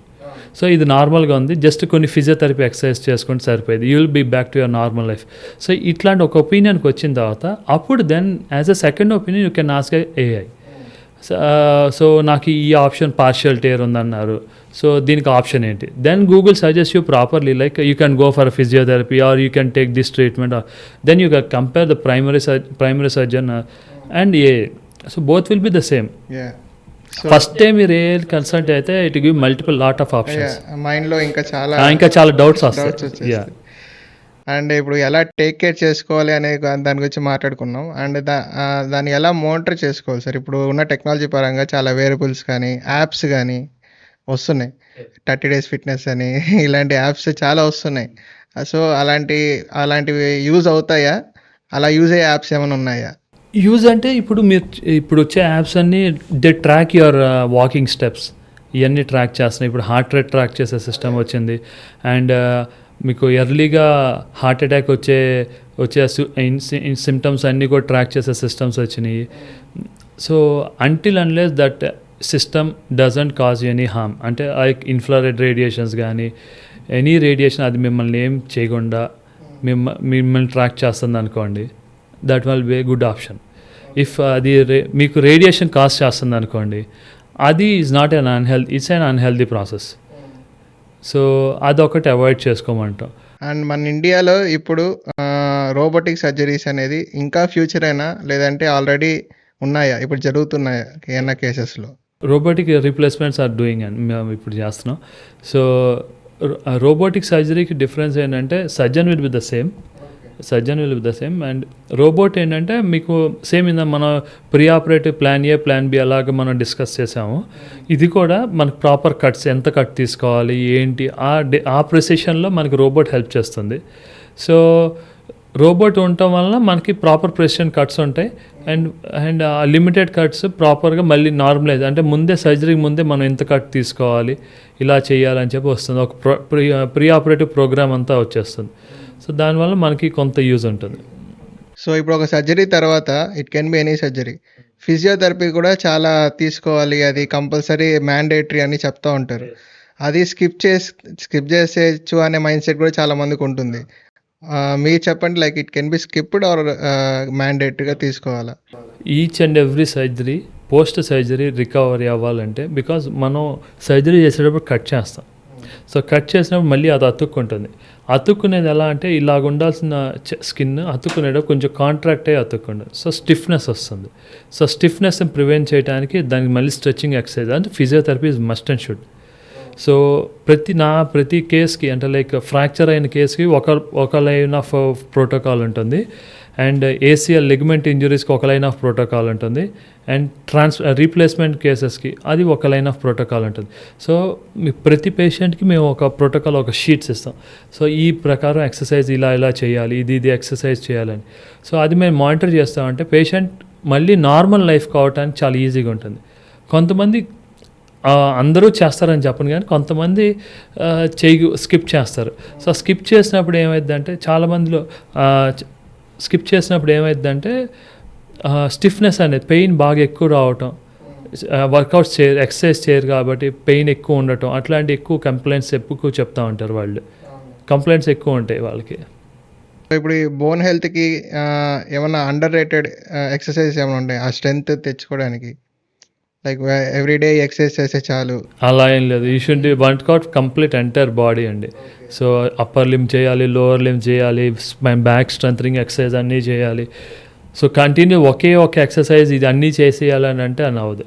It can be due to like మనం జిమ్ ఒక్కటే కాదు ఎక్సర్సైజ్ అంటే, జిమ్ చేసుకోవచ్చు, జాగింగ్ ఒకటి చేయొచ్చు అండ్ యోగా ఒకటి చేయొచ్చు. సో ఇవన్నీ చేస్తే మనకు బాగా any physical activity should be done so that joints and ligaments and muscle will be in good position. Yoga అన్నారు కాబట్టి దాంతోపాటు పెలైటిస్ అని కూడా వచ్చింది ఇప్పుడు, లైక్ ఇప్పుడు వింటున్నాం ఆ మాట కూడా. సో మీరు ఆ రెండిట్లో ఏది రికమెండ్ చేస్తారు పేషెంట్స్కి? సో నేను అంటే డిపెండ్స్ ఆన్ పేషెంట్ అండి. పేషెంట్ ఏది కంఫర్టబుల్లో. ఇప్పుడు చాలామంది పేషెంట్స్ యోగా చేసేవాళ్ళు ఉంటారు. యోగా చేయండి, ఏం కాదు, డిఫరెన్స్ ఏమి ఉండదు, చేసుకోండి, చక్కగా చేసుకోండి అంటే.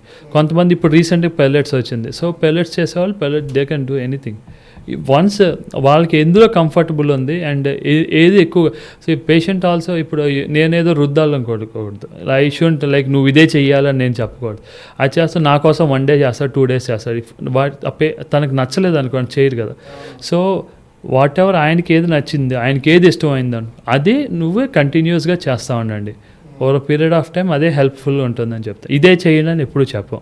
Any physical activity is important. So ఒక ఇంజరీ రికవర్ అవ్వడానికి స్లీప్ అనేది కూడా ఎంతవరకు రికవర్ అయ్యే, లైక్ ఆ రికవరీ స్టేజ్లో స్లీప్ అనేది ఎంతవరకు మేజర్ రోల్ ప్లే చేస్తుంది? ఇందా మనం అనుకున్నట్టు ఫిజియోథెరపీ ప్లేస్ కీ రోల్. మా పేషెంట్స్ ఫిజియోథెరపీ మస్ట్ అండ్ షుడ్గా చెప్తాం, కొన్ని ఎక్సర్సైజ్ ఇలా చేయాలని. And proper diet and proper sleep, ఈ రెండు చాలా important. Proper diet is also important in fracture హీలింగే కానీ లెగ్మెంట్ హీలింగే కానీ దేనికైనా సరే. అంటే నేను ఏది చేసినా సరే, ఒక ఫర్ ఎగ్జాంపుల్ మనం ఫ్రాక్చర్ సర్జరీ చేసామండి. నేను సర్జరీ చేసిన ఫస్ట్ డేనే నేనేం మ్యాజిక్ చేయట్లా. సర్జరీ చేసిన వెంటనే అదేం అతుక్కోదు. నేను జస్ట్ ఎముకని దగ్గర కూర్చోపెట్టడం వరకే మన చేతిలో ఉంటుంది. అది కూర్చోబెట్టి ప్లేట్ కానీ రాడ్ కానీ వేస్తా. సో అతుక్కునేదంతా మన బాడీయే చేస్తుంది. So our body requires proper nutrition and proper diet and healthy environment. So ఇప్పుడు కంటిన్యూస్గా ఆలోచించే పేషెంట్ కంటిన్యూస్ యూట్యూబ్ చూసి ఇక్కడ నాకు పెయిన్ వస్తుంది, నా సర్జరీ అయింది, నాకు పెయిన్ వస్తుంది అంటే తగ్గదు. Because so it takes time, అది న్యాచురల్గా హీల్ అవ్వాలి. It takes time. సో అప్పుడొక ఓపిక్గా ఉండాలి, ఫిజియో ఎక్సర్సైజ్ చేయాలి, ప్రాపర్ డైట్, స్లీప్ అన్నీ తీసుకుంటే కంప్లీట్ నార్మల్ లైఫ్కి వెళ్ళిపోతారు. సో ఇప్పుడు ఒక 50+ తర్వాత అలాంటి ఏజ్ పర్సన్స్‌కి ఇప్పుడు బోన్ హెల్త్‌కి బాగుండాలి అంటే సర్టెన్ అంటే వాళ్ళ ఇంట్లోనే ఉంటారు కాబట్టి మోస్ట్ ప్రాబబ్లీ వాళ్ళు తిరుగుతూ ఉంటారు ఎక్కువ శాతం. Like mostly ladies. వాళ్ళకేమన్నా ఒక సర్టెన్ వాకింగ్ షూస్ కానీ అలా ఏమన్నా ఉంటాయా? యా నేనైతే నా పేషెంట్స్ అందరికీ రికమెండ్ చేసేది ఏంటంటే ఇంట్లో ఉండే లేడీస్ మెయిన్లీ ఎక్స్పెషల్లీ వాళ్ళకి చాలామంది పొలంలో పని చేసుకునే వాళ్ళు ఉంటారు అండ్ యానిమల్స్ ఉంటాయి వాళ్ళకి. సో ఇవన్నీ ఉంటాయి కాబట్టి నేను జస్ట్ వాకింగ్ ఒక exercise at least half an hour to 1 hour walking ఒకటి చేయండి అంట. వాకింగ్ చేసేటప్పుడు కూడా నేను సజెస్ట్ చేసేది చెప్పులు కొంచెం రబ్బర్ చెప్పులు వాడమని చెప్తా. ఎంసీఆర్ చెప్పులు అంటారండి. సో ఎంసీఆర్ చెప్పులు ఒకటి వాడుకోవాలి. ఒకవేళ పేషెంట్ షూ వాడుతున్నారంటే కనుక కింద సిలికాన్ జెల్ ప్యాడ్స్ అని వస్తున్నాయి. సో అవైనా వాడుకోవచ్చు. అండ్ ఈవెన్ మనం బేర్ ఫుట్తో నడిచినా సరే, అంటే ఉట్టికాలతో నడిచినా సరే మన బాడీలో కూడా కుషన్స్ అనేవి ఉంటాయి. అంటే అరికాల్లో కుషన్స్ ఉంటాయి, జస్ట్ లైక్ ఫ్యాట్ టిష్యూ, అదే కుషన్ అంటున్నాను. సో ఆ కుషన్స్ అన్నీ హెల్ప్ చేస్తాయి. బేర్ ఫుట్ ఉట్టికాలతో నడవండి, అది మనకి ఎక్సర్సైజ్ కింద, వాకింగ్ కింద యూజ్ ఉంటుంది. సో ఇప్పుడు ఈ ఫిజికల్ యాక్టివిటీస్ కానీ మీరు చెప్పిన డైట్స్ కానీ ఇవన్నీ తీసుకుంటే అసలు మెడిసిన్‌తో యూజ్ లేకుండా అది ఎంతవరకు ఉంటుంది సార్? అంటే ఏదో ఒక ఏజ్‌లో మెడిసిన్ తీసుకోవాల్సిందే కదా! లేదు అలా ఇది మిత్. ప్రతి ఒక్కళ్ళు మెడిసిన్ తీసుకోవాలనేది myth. Because medicine has its own side effects. Medicine ఎప్పుడు తీసుకోవద్దనే చెప్తాను. మ్యాక్సిమం తీసుకుంటే 1 or 2 weeks or 1 month max. దానికి మించి దాని తర్వాత ఎక్కువ వాడొద్దు అని చెప్తాను. మెయిన్ ఎక్కువ మన డైట్లో ప్రాపర్ న్యూట్రిషన్ ఒకటి తీసుకుంటాం, ప్రాపర్ హెల్దీ లైఫ్, ఎక్సర్సైజ్ ఒకటి చేయటం, wait maintenance, avoid alcohol and smoking and tobacco consumption. ఈ ఏం లేకుండా ప్రాపర్ డైట్స్ తీసుకుంటే మళ్ళీ నార్మల్ లైఫ్కి వచ్చేస్తారు. ఓకే. సో ఇప్పుడు కొత్తగా వస్తున్నాయి రీజనరేటివ్ లైక్ థింగ్స్ లాగా స్టెమ్ సెల్స్ కానివ్వండి, లేదంటే ఆయుర్వేదం కానివ్వండి, ఇవన్నీ ట్రెడిషనల్ సర్జన్ చేసే విధానానికి డిఫరెన్స్ ఏంటి? అండ్ ఏది ప్రిఫర్ చేయాలి ఒక పేషెంట్? ఇప్పుడు ఇలా కూడా వెళ్ళిపోవచ్చు కదా, స్టెమ్ సెల్స్ తీసుకుంటాం, లేదంటే ఆయుర్వేదం తీసుకుంటాం, నాకు సర్జరీ అక్కర్లేదు అనేవాళ్ళు కూడా ఉంటారు కదా. ఉంటారు. బట్ ఇట్ డిపెండ్స్ అండి. ఇప్పుడు కొంతమందిలో నేను ఎక్కువగా అబ్జర్వ్ చేసింది ఏంటంటే రొమటాయిడ్ ఆర్థరైటిస్, కీళ్ళవాత ఉన్న పేషెంట్స్ నా దగ్గరికి సో వన్స్ వచ్చిందంటే అది కంటిన్యూస్గా ఉంటానే ఉంటుంది, అదేం తగ్గే ప్రాబ్లం కాదు. అదేంటంటే మన బాడీని అటాక్ చేస్తుంది. మన బాడీ పోలీస్ సిస్టమ్ అంటే WBC సిస్టమ్ మన బాడీని అటాక్ చేస్తుంది. So it's an auto immune disease. So అది వన్స్ వచ్చిందంటే కంప్లీట్ లైఫ్ లాంగ్ ఉంటుంది. సో కొంతమందికి ఈ నార్మల్ మెడిసిన్ అనేది పడదు. అట్లాంటి టైంలో కొంతమందికి ఏంటంటే ఈ వెక్స్ అయిపోతారు, కంటిన్యూస్గా ఇన్ని ట్యాబ్లెట్స్ వాడాలా ఏంటి అని చెప్పి. సో అటువంటి వాళ్ళు చాలామంది ఆయుర్వేదిక్కి వెళ్ళారు. నా దగ్గరికి వచ్చే పేషెంట్స్ చాలామంది ఆయుర్వేదిక్ కూడా వాడతారు. సో అప్పుడు ఆయుర్వేదిక్లో కొంతవరకు రిలీఫ్ ఉంటుంది, మళ్ళీ కొంత పెయిన్ వస్తూ ఉంటుంది. కొన్నిసార్లు అది సగం వాడతారు, ఇది సగం వాడతారు. So I suggest my patient as like మీరు ఏది వాడినా, నాదైనా వాడండి, అదైనా వాడండి, ఐఎమ్ వెరీ హ్యాపీ. మీరు తగ్గితే చాలు, నాకు I take it as my credit. So మీకు ఏది కంఫర్టబుల్ ఉందంటే అది ప్రాపర్గా ఇది నాకు తగ్గిద్ది అన్న కాన్సెప్ట్తో మీరు వాడండి. So it helps a lot. Patient confidence చాలా important. It can be anything. ఇది నాకు తగ్గిద్ది అని అనుకుంటే ఖచ్చితంగా తగ్గుతుంది. ఈవెన్ ఈ ఆర్థరైటిస్ కూడా తగ్గిద్ది. There is a saying like ఆశ ఉంటే క్యాన్సర్ అయినా బతికిస్తుంది, ప్రాబ్లం ఉంటే అల్సర్ కూడా చంపేస్తుందని. సో ఈ పేషెంట్స్లో చాలామంది ఆయుర్వేదిక్ ట్రీట్మెంట్తో కూడా తగ్గిన వాళ్ళు ఉన్నారు. తగ్గిద్ది. అన్నీ నేను ఇంగ్లీష్ మెడిసిన్ వాడాలన్న అవసరంలా. Patient should be in confidence with that. ఆ కాన్ఫిడెన్స్ ఉంటే చక్కగా తగ్గుతాయి, అన్నీ తగ్గుతాయి. అండ్ ఆయుర్వేదిక్ కూడా వాడిన వాళ్ళు ఉన్నారు, హోమియోపతి వాడుతున్నారు. అది ఓల్డ్ ఎప్పటి నుంచో ఉన్న ట్రీట్మెంట్ కదా. So both are good result. But ఒక్కొక్కరికి ఒక్కొక్కటి పడుతుందో, ఒక్కొక్కరికి ఒకటి పడదు. సో అది మనం ఐడెంటిఫై చేసుకుంటే రెక్టిఫై అయిపోతాం, అంత నార్మలైజ్ అయిపోయింది. ఆయుర్వేదిక్ అన్నాం కాబట్టి ఇంకా ముందుకెళ్తే మన తాతలు, మన నానమ్మలు చెప్తూ ఉంటారు లైక్ పుత్తూరు కట్టు, ఇలా కూడా ఉంటాయి అని. సో, అది అది ఎంతవరకు ఒక సర్జరీని గానీ, ఒక రికవరీని గానీ ఎంతవరకు రికవర్ చేస్తుంది? ఇది ఎలా అని చెప్పాలంటే మీకు ఇట్స్ నాట్ ఇన్ మ్యాజిక్ అండి. అదేం ఇది కాదు. ఇదంతా అవ్వటానికి కారణం ఏంటంటే bone is such an natural element. So అది కరెక్ట్గా పొజిషన్లో కూర్చోబెట్టి అతికిస్తే, అంటే లైక్ ఇప్పుడు నన్ను తీసుకోండి, నేను సర్జరీ చేస్తాను అదే పేషెంట్కి.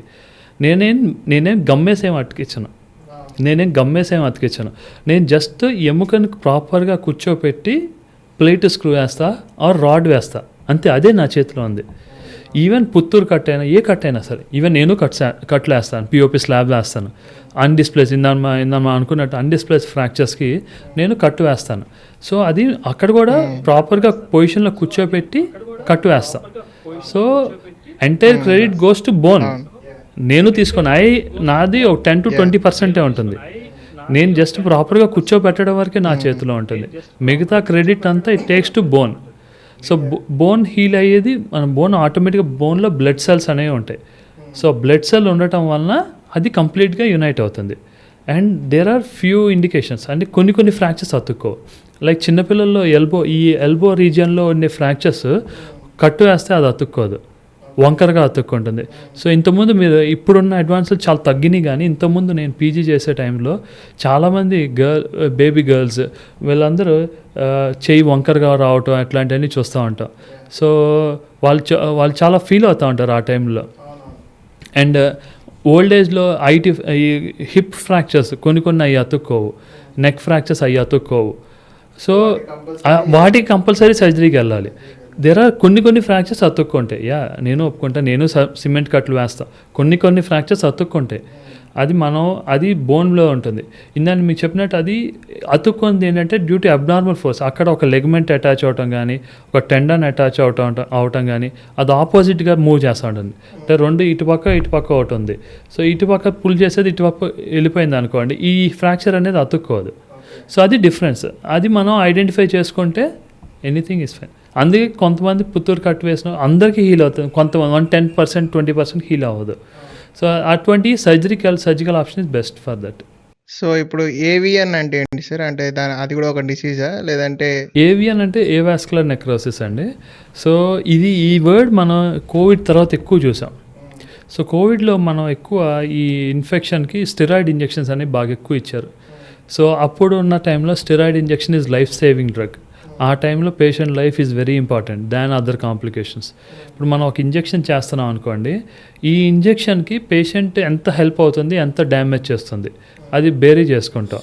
If it is a life saving injection, we give it as life saving. So అటువంటి కాంప్లికేషన్స్ అన్నీ మనం వదిలేస్తాం, తర్వాత వచ్చినప్పుడు చూద్దామని. సో ఆ టైంలో life saving is very important. అప్పుడు స్టెరాయిడ్ ఇంజెక్షన్స్ చాలా ఎక్కువ మందికి ఇచ్చారు. సో ఆ టైంలో one of the main complication ఏంటంటే ఏవిఎన్ అనేది. అంటే ఈచ్ అండ్ ఎవ్రీ టిప్ అంటే ఇక్కడ చివర ఫింగర్ టిప్ వరకు కూడా బ్లడ్ సప్లై అనేది వెళ్తేనే ఈ టిప్ అనేది నుంచుంటుంది. హిప్లో కూడా అంతే. హిప్లో కప్పు బాల్ లాగా ఉంటుంది. ఆ బాల్ చివరి వరకు బ్లడ్ అనేది వెళ్తేనే ఆ బాల్ అనేది సర్వైవ్ అవుతుంది. ఈ స్టెరాయిడ్ ఇంజెక్షన్ వల్ల ఏమవుతుందంటే ఆ బాల్లోకి వెళ్ళే బ్లడ్ సప్లై అనేది తగ్గిపోవటం వలన ఆ ఏరియా అనేది చనిపోతుంది. సో దాన్ని ఏవిఎన్ అంటే ఏవాస్కులర్ నెక్రోసిస్ అంటాం. అండ్ వాటి ట్రీట్మెంట్స్ అనేది ఎలా ఉంటుంది సార్? అంటే ఏవిఎన్ వచ్చిన సిమ్టమ్స్ కానీ, దాని తర్వాత వచ్చే ట్రీట్మెంట్స్ కానీ ఎలా ఉంటుంది? ఏవిఎన్ ఇది స్టార్టింగ్ స్టేజ్లో చూడటం చాలా ఇంపార్టెంట్ అండి. ఫ్యూ సైన్స్ కనిపిస్తాయి. అంటే పేషెంట్ నడుస్తున్నప్పుడు గ్రాయిన్లో పెయిన్ రావటం కానీ, లేదా బైక్ ఎక్కేటప్పుడు పెయిన్ రావటం కానీ, రెస్ట్ పెయిన్ కూడా కనిపిస్తూ ఉంటుంది. అంటే రెస్ట్ తీసుకున్నప్పుడు, వర్క్ చేస్తున్నప్పుడు పెయిన్ ఓకే, కానీ రెస్ట్లో కూడా పెయిన్ కనిపిస్తుంది అనుకోండి, వీ షుడ్ ఎవాల్యుయేట్ దట్. అది ఎవాల్యుయేట్ చేసుకొని స్టార్టింగ్ స్టేజ్లో అనుకోండి, most of the time we try to save the head as normal head. అది నార్మల్ హెడ్లో సేవ్ చేయడానికి ట్రై చేస్తాం. సో అప్పుడు చిన్న సర్జరీ అనేది చేస్తాం. అది బర్హోల్ కోర్ డీకంప్రెషన్ అని చెప్పి సర్జరీ చేస్తాం. జస్ట్ ఒక 2 cm ఇన్సెషన్తోనే సర్జరీ చేస్తాం. ఆ సర్జరీ చేస్తే దాని లోపల ఉన్న ప్రెషర్ అంతా రిలీఫ్ చేస్తాం. సో దట్ ఆ ట్రాక్లో మళ్ళీ కొత్తగా బోన్ అనేది ఫామ్ అవుతుంది, మళ్ళీ నార్మలైజ్ అవుతుంది. సో అండ్ కొన్ని బోన్ ఫార్మింగ్ ఇంజెక్షన్స్ ఇస్తాం అండ్ కొన్ని ట్యాబ్లెట్స్ కంటిన్యూ చేస్తాం. వన్స్ ఈ ఒకవేళ పేషెంట్ కనుక లాస్ట్ స్టేజ్లో వచ్చాడు, బాగా ఎక్కువ ఏవి అనేది స్టేజ్ 4 స్టేజ్ 5కి వచ్చింది అనుకోండి, అంటే లైక్ ఆ హెడ్ షేప్ అనేది కంప్లీట్గా లాస్ అయింది, ఒక చిన్న క్రాక్స్ అనే హెడ్లో వచ్చినాయి అనుకోండి, అప్పుడు ఈ చిన్న సర్జరీస్తో అవ్వదు. అప్పుడు టోటల్ హిప్ రిప్లేస్మెంట్, అంటే హిప్ అనేది కంప్లీట్గా తుంటి మార్పిడి ఆపరేషన్ అంటాం, అది చేయాల్సి వస్తుంది. ఇప్పుడు లైఫ్ లాంగ్ నా బోన్ హెల్త్ కరెక్ట్గా ఉండాలి, నేను అలానే బ్యాలెన్స్గా ఉండాలి అని ఇప్పుడు చూసుకుంటే చాలామంది ఎక్స్పెరిమెంట్స్ కూడా చేసేకి సిద్ధమైపోయారు. వాళ్ళ సొంత కొడుక్కి ఉన్న స్టెమ్ సెల్స్ తీసుకొని ఇంజెక్ట్ చేసుకోవడం, లేదంటే ఇలాంటి స్టెమ్ సెల్స్ లాగా రీజనరేటివ్ ట్రీట్మెంట్స్ తీసుకోవడం, లైక్ ఇదంతా foreign countries like health care procedure ప్రకారం వాళ్ళు చేసుకుంటున్నారు. సో మెయిన్గా మన ఇండియాలో కూడా అలా జరిగే అవకాశాలు ఉంటాయా? ఇవన్నీ ఇంకా ట్రయల్ అండ్ ఎర్రర్ బేసిస్లోనే ఉన్నాయండి. సో ఇది ఒకళ్ళు చేసుకున్నారని చెప్పి అందరం చేసుకుంటామని కరెక్ట్ కాదు. అది అందరిలో ఒక ర్యాండమైజ్ ట్రయల్స్ జరగాలి, అది మనకు వర్తిస్తుందా లేదా అని చూసుకోవాలి. బికాజ్ ఒకళ్ళు ఒకళ్ళలాగా ఎప్పుడు ఉండరు, బోత్ ఆర్ సేమ్ డిఫరెంట్. ఇప్పుడు మీరున్నారు, నేను డిఫరెంట్. సో ఈవెన్ మీ చేతిలో కూడా right side is different from left side. So ఒకలా ఉంటుంది, ఒకటి ఎక్కువ స్ట్రెంత్ ఉంటుంది right side hand, left side hand ఒకళ్ళు తక్కువ స్ట్రెంత్ ఉంటుంది. సో అలాగా, సో ఇది ఎప్పుడు డిఫరెంటే. సో దీని మీద ర్యాండమైజ్ ట్రయల్స్ అన్నీ జరగాలి, నెంబర్ ఆఫ్ రీసెర్చ్ జరగాలి, మోర్ నెంబర్ ఆఫ్ రీసెర్చ్ జరగాలి, అప్పుడు then we can conclude. So ఇప్పుడు ఈ 3D ప్రింటింగ్ అది కూడా వచ్చింది కదా సార్, లైక్ బోన్స్ ద్వారా ఈ ఆర్థోపెడిక్ సర్జరీలో ఈ 3D ప్రింటింగ్ అనేది రోల్ ఏమన్నా ఉంటుందా? 3D ప్రింటింగ్ అట్ ప్రజెంట్ మన దగ్గర ఇంకా రాలేదండి, but we do hear that lot in these. మేము కాన్ఫరెన్సెస్లో మేము ఎక్కువ చూస్తూ ఉంటాం, because outside of India చేసే కాన్ఫరెన్సెస్లో ఎక్కువ చూస్తూ ఉంటాం. So they are using this, but మనకి ఇంకా రావాలి అది.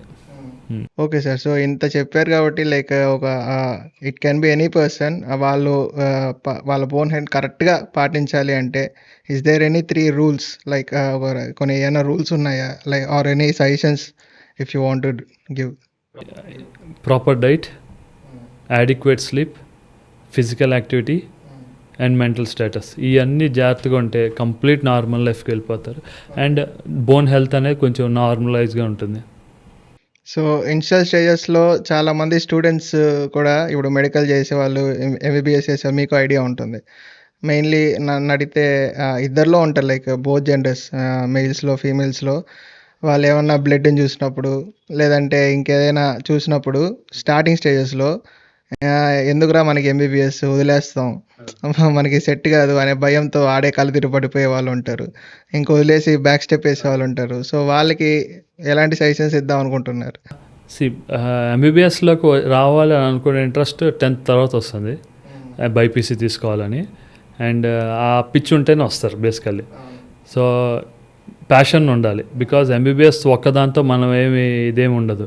బికాజ్ ఇప్పుడున్న హైఫై కల్చర్లో ఎంబీబీఎస్ ఈజ్ చాలా తక్కువ. సో ఎంబీబీఎస్ ఒక 6 years చేయాలి, దాని తర్వాత స్పెషలైజేషన్ చేయాలి, సూపర్ స్పెషాలిటీ.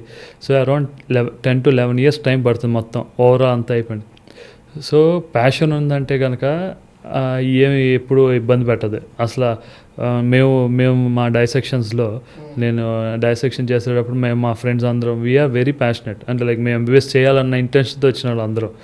సో మా బ్యాచ్లో కానీ నేను చదువుకున్న 6 yearsలో డైసెక్షన్లో కళ్ళు తిరిగి మానేసిన వాళ్ళు నేను ఎప్పుడు చూడలే. So most of the time వచ్చిన వాళ్ళందరూ ప్యాషన్తోనే వస్తారు. సో ఆ ప్యాషన్ ఉంటే it will drive you through. So అలాంటి ఫియర్ వస్తే మీరు మీకు చూసినప్పుడు కొంచెం కంగారు పడతాం, ఫస్ట్ టైం చూసినప్పుడు కంగారు పడతాం. బట్ డైసెక్షన్ ఈజ్ అన్ ఆ బాడీ డొనేట్ చేసిన వాళ్ళకి we need to thank them a lot. ఆ ఫ్యామిలీ మెంబర్స్ కానీ ఆ patient who has sacrifice his body for hour learning, మనం నేర్చుకోవడానికి వాళ్ళ బాడీ ఇచ్చారు చూడు. So and we do have a first initial we do have a prayer for them. So thank you for giving donating your body for learning. మేము నేర్చుకోవడానికి మీ body మాకు donate చేశారు, thank you very much అని చెప్పి we have a prayer in that one. మేము dissect చేసే ముందే మేము అసలు అనాటమీ ల్యాబ్లోకి వెళ్ళిన వెంటనే. So we have a respect with that and we don't treat it as a dead body. Just like how we read a book, we treat that. అంటే మేము ఎలా బుక్ చదువుతున్నామో మేము ఆ బాడీని అలాగే తీసుకుంటాం. And dissection should be very, dissect చేసేటప్పుడు కూడా చాలా నీట్గా పర్ఫెక్ట్. వీఆర్ నాట్ బుచ్చర్స్ లాగా, అంటే లైక్ మనం ఇష్టం వచ్చినట్టు కెలికేసి ఏం చేయం. We need to proper do the anatomy, అంతా ప్రాపర్గా చేస్తాం. సో ఎక్కడ we don't disrespect the body which they have sacrificed for us for learning. So ప్రాపర్గా చేస్తాం and we treat that as a book for us. So dead body అన్న concept ఉండదు. ఇనీషియల్గా ఆ స్మెల్ వస్తుంది, ఆ ఫార్మలిన్ ఛాంబర్స్ స్మెల్ ఉంటుంది, but over period of 1-2 డేస్లో అది అలవాటు అయిపోతుంది. So okay sir. So thank you so much sir. మీరు ఇన్ని సజెషన్స్ ఇచ్చారు, ఆ స్టూడెంట్స్కి ఎలా ఫియర్ని ఓవర్కమ్ చేయాలని చెప్పారు. అండ్ ఎప్పుడు ఎలాంటి మెడిసిన్స్ ఎక్కడ తీసుకోవాలి, ఎలాంటి ప్రొసీజర్ ఫాలో అవ్వాలి అని కూడా మీరు చాలా చెప్పారు. సో మీ క్వాలిటీ టైంకి చాలా thanks sir. So thank you for visiting us sir. Thank you so much.